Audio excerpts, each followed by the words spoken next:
What's up, guys? This is Brindle here, and I've got an awesome match for you that I had today. This was for Chocolate Bowtie's Clubsplosion tournament on r/Pokemon League DS, and it's a battle here I've got against Enzo.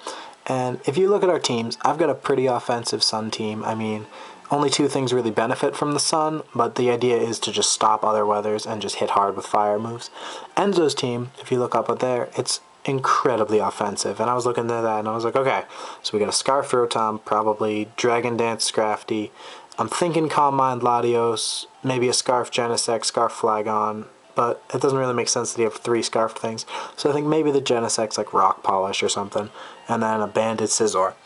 So those were my initial thoughts when I saw this team, and without any further ado, let's get started. Now, I was really scared that he was going to lead off with I don't know, anything, and just try to get an early jump on me. With maybe that Flagon, he can put huge holes in a lot of my team. So I'm going to go ahead and lead off with my Ninetales. And it's going to turn out to be a bad play because he's going to lead off with this Rotom. I am able to get my Sun up, which is awesome because he doesn't have anything that sets up weather manually or automatically. So I'm in a good position now, and my Sun is here to stay. He's going to go for a Hydro Pump on the first turn, and I thought I could take one better than this, and I could set up a substitute and maybe work from there. But I'm not able to set up a sub, and that's really unfortunate. I was kind of hoping he'd go for like a Volt Switch, trying to, get a better lineup, but he's in a pretty good position, so I can understand why he stayed in. He's going to be able to take me out with another Hydro Pump, and that is going to put me at an unfortunate 6-5 early deficit. So I've got nothing better to take a Hydro Pump in the Sun than my three-headed, angry, schizophrenic dragon, Schizo Rage. So I know he's going to switch out. There's no way he's going to stay in. So I'm really curious what he's going to switch out to, so I'm going to go ahead and just U-turn out of there. And that's going to put me in a good position. The U-turn doesn't do as much as I wanted it to, which is a shame. But I am going to be able to go out into Mistshroom for free, my Breloom, and I know Breloom can take this thing 100%. I don't see any leftovers, so I'm thinking he's either Lumberry or, I don't know, maybe Expert Belt. But I am going to go ahead and go for the Spore, just because I know I can incapacitate this thing. If he somehow managed to have, like, I don't know, like a Lumberry, then I do have a Focus Sash and I can take one hit and Spore him again. But he's going to go into this Latios, which is going to go straight to sleep, which is excellent, because now I don't have to deal with it. I'm going to go out into Supernova, who is my Choice Specs Starmie. And he's going to have to switch out. He can't stay in on this thing. He's going into his Vicious, his Scrafty again. And I'm just going to go straight for the Specs Ice Beam. Now at this point, I don't think he knew I was Specs, so maybe he was expecting to take this a little better. He is going to get a crit, so he's going to die to it. But I am Specs. I would have been able to take him out with 2, just because crit's double damage, and I would have definitely been faster than him. So I don't think it really mattered all that much. So he's going to send in his Rotom here, and I know he's going to go for the Volt Switch. There's no reason for him to go for anything else. So I'm going to go into the Batman, because I can take that all day.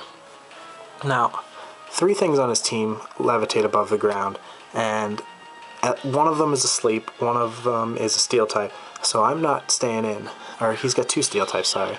So I'm going to switch out. I can't Toxic, I can't Earthquake. There's no reason to go for a Facade when he's got so many Steel types left. So I'm going to have to switch out, and I figure he's going to go for either the Genesect or the Scizor just to take the Toxic. So I'm going to go into Schizo Rage, and I'm going to go for a Fire Blast here. I was calling his bluff on the Scarf because I do know he has a Scarf Rotom, and I figured he has a Scarf Flagon. So I am a Scarfed Hydreigon, and I'm going to be able to take him out with Fire Blast. And he was kind of surprised that I was able to outspeed him. I guess he didn't suspect that I was Scarfed. But he's going to go into the Flagon now and bluff the shit out of this Scarf. And I'm terrified because I know he will just slightly outspeed me. And so I'm going to have to go into the Batman because I can't take a hit from him. But he's going to pull a nice double switch here, and he's going to pull out and go into his Rotom. So I'm stuck in a really bad position here because I can't take hits from this Rotom with anything else. So I'm going to have to stay in and hope he overpredicts. He does not overpredict. And I'm like, okay, I can take one. I'm in the Sun. I can't take one because he gets a crit. So I think we're even now. I think I'll call our crits even. But I'm gonna go into Supernova again, and I know he's gonna have to switch out. So I'm not gonna go for the Thunderbolt because he still has that Flagon. There's no reason to go for the Water move in the Sun, so I'm just gonna go straight for an Ice Beam. because he does still have 2 dragons left. And he's going into the Scizor, which is an excellent play, because this Scizor can take hits from me all day. Except, I get a crit again, so now we had just settled our crit score, and now I'm ahead again. I see he's got leftovers, so he's not a banded set. And I'm like, crap, this is going to be much harder to play around, because I can't just, you know, predict the U-turn and go into, you know, something to take that, and then have to deal with it later. But I'm going to have to go into Mushroom here, because I know I can take 1 hit, and I know Brindle does outspeed Scizor. So he's going to go for a U-turn, and I do manage to survive. I have the Focus Sash anyway, so I would have survived regardless. But it's just nice to know that I can take one from a non-banded Scizor. So he's going to go into this Chief here, and I can't switch out. I can't let him just set up with U-turn and all. So I'm just going to go for a Mach Punch, and it does about half, which was nice. I was expecting a little bit less than that. So he's going to be able to pick me off with a U-turn. But because he did go for U-turn and knock me out, I'm going to get to see what he sends in, and I'm going to get to plan accordingly. So when he brings in this Scizor, I am free to bring in the MVP of this match. And that is the one, the only, Badassery. Now, you may be able to see where this is going here. I'm going to go for the fire move of choice, because he's got to switch out. And the fire move I decide to lock myself into is Eruption.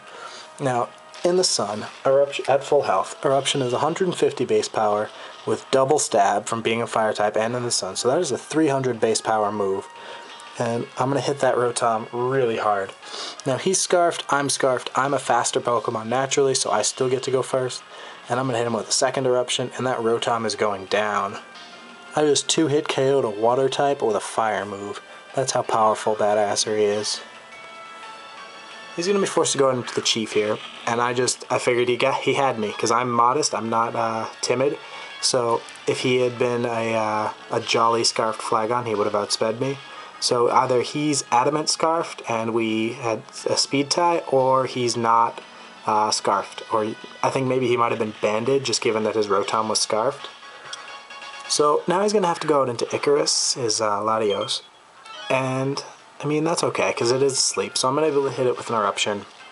And, I mean, look how much damage this does. This is incredible.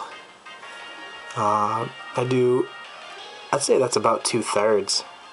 And that's a lot of damage on a Latios. Those things are bulky.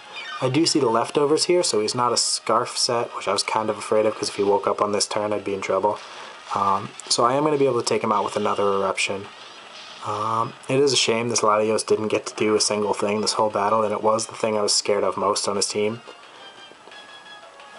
Because it is just naturally faster than my team. I have 2 Scarfers, and if it was Scarfed, it outspeeds them both. So he's going to go into Scizor here, and this is his last Pokemon. And I don't have any Eruptions left, because I didn't use a PP up or any PP max on Eruption, so I did just use all 5 of them. So I'm going to be forced to switch out. I go into Supernova here, and I wasn't predicting a superpower. I guess if I'd thought about it for a second, it would have made sense. But I wasn't predicting. I had to switch out. So that's going to put me in a good position, because since he's superpowered, he's now at -1 attack, which makes everybody's job on my team a lot easier. I'm going to go for a Thunderbolt here, just because I think it does more than a Hydro Pump in the Sun. So he's going to be able to finish me off with a U-turn, and he's just got a tiny sliver of health left, because he did manage to take that Thunderbolt nicely. So it's come down to a sliver of a Scizor versus my Typhlosion and my Schizo Rage. And I figure I'm going to end this match in style with a Choice Scarf Dragon Pulse to the face, because, I mean, this dragon is angry. It usually does so much more, and it didn't get to do a lot this match. But this was a great game, Enzo. It was a pleasure to be able to battle you. The last time we battled, he did 6-0 me, so it's nice to know that I can pull out a victory once in a while, too. So that was a great game, and I'm looking forward to the rest of the tournament. And if you like what you see, come over to Reddit, the subreddit Pokemon League DS, and drop a challenge our way. See ya!